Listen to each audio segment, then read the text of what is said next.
Elvesztem már nem baj, az anyám kurva is.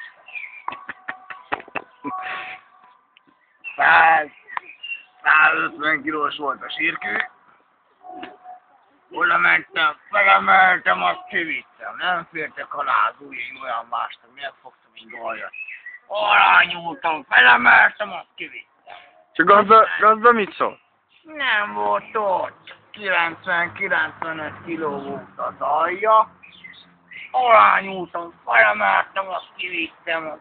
Erre Ennyi. Ennyi nem tettek róla. Ennyi. Mutass valami. Figyeled? Kata. Egy oldalra. Ez mi volt?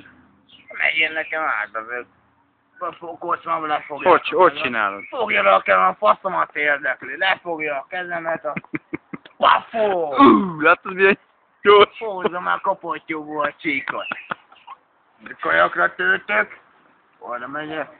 Szélre basszom a hajamat. Te öreg! Nékem ugat vagy a házat öreg. Pafó! Láttad?